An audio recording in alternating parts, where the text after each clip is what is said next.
Hey everyone, it's 4th of July weekend. The summer is flying. And yes, I'm still in a hoodie, but it's Michigan. So anyway, my project list is growing smaller. I've got lots to show you. I lightly tutorialed each project. I've got everything all packed into one. I hope you enjoy. I hope I inspire, and talk to you soon.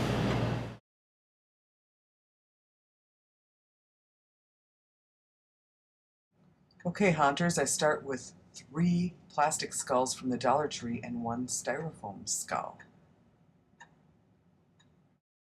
Next, I add the eyeballs, and I remove the jaws and the teeth and reposition them with hot glue. Here, I'm using the liquid latex that you find at Walmart during Halloween time with the toilet paper. This was after I paper clayed.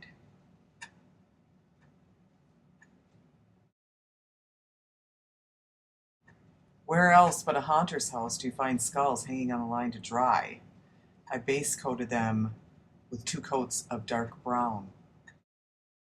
Here I made what I think is called a nurney, where I took the liquid latex, spread it out, let it dry, and now I'm going to use it as skin. Alright, they've got their skin. They've been stained with the Saddle Tan stain. I'm ready for dry brush, and then I can take the masking tape off the eyes, and the project is done.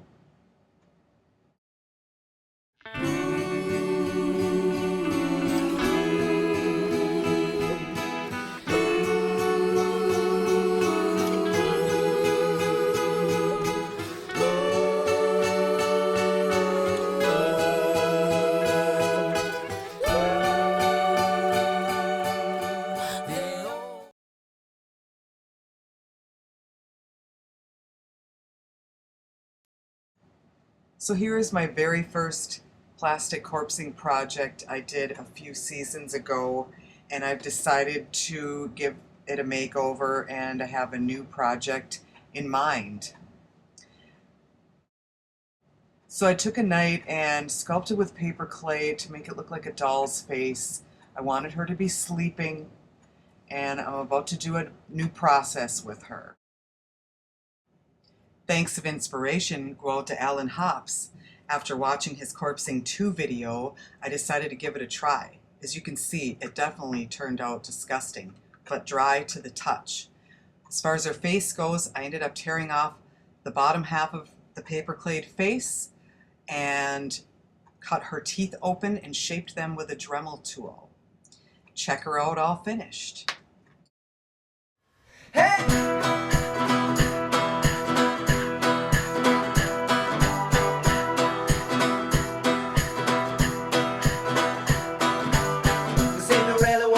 Back home, she had never met quite a prince. Look in the mirror, had a shower, scrubbing hard, but could not wash off his fingerprints. She couldn't speak, couldn't make a sound, quite like a mouse.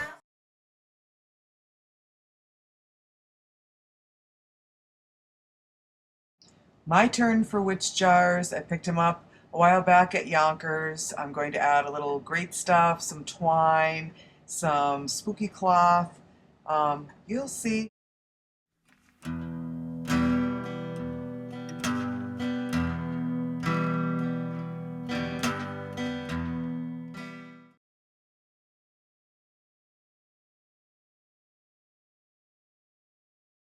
This is the way I start out all my props, either with a male or female styrofoam wig head.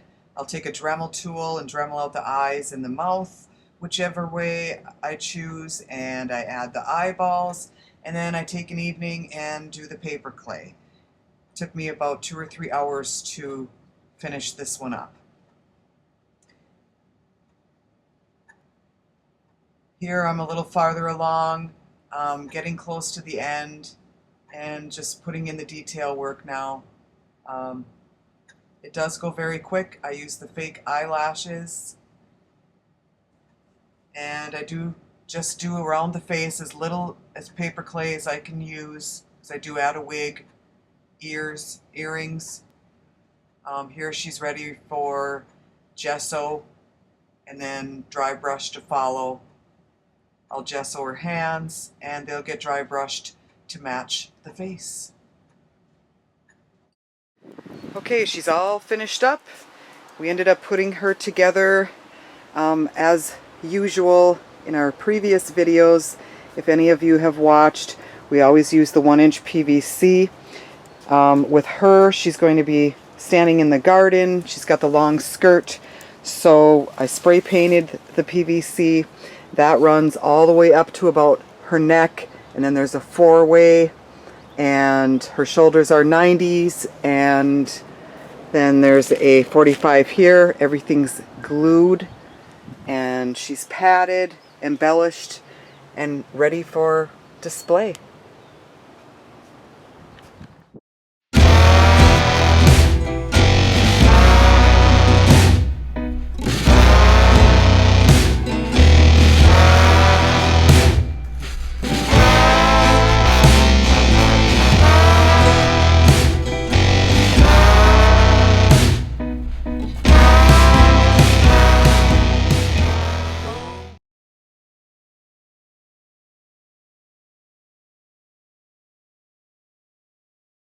Ah, what every haunter needs, a hot wire cutter, and thanks to my husband Pat for figuring it out and getting all the signs cut out.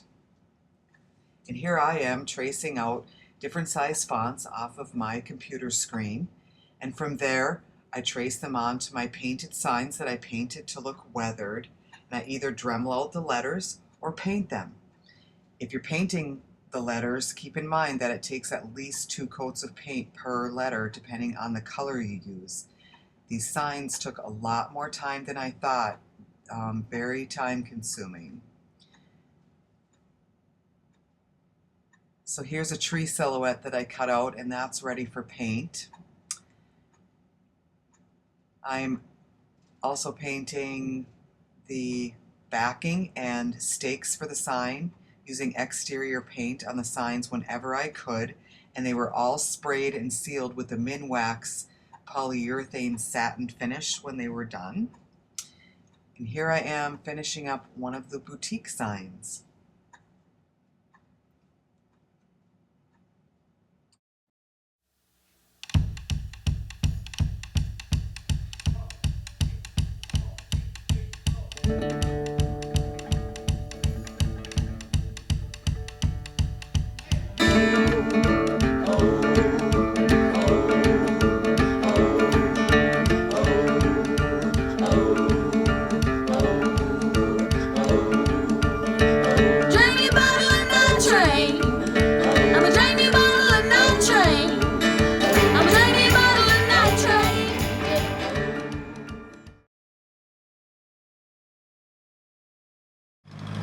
So it is June 20th today, and we are about to do our second pumpkin planting.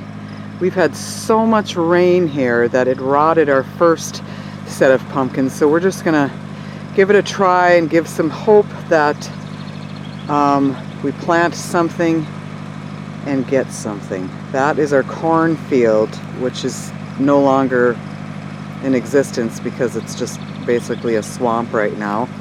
And this is our only hope pumpkin patch that we're about to plant. So cross your fingers. Yep.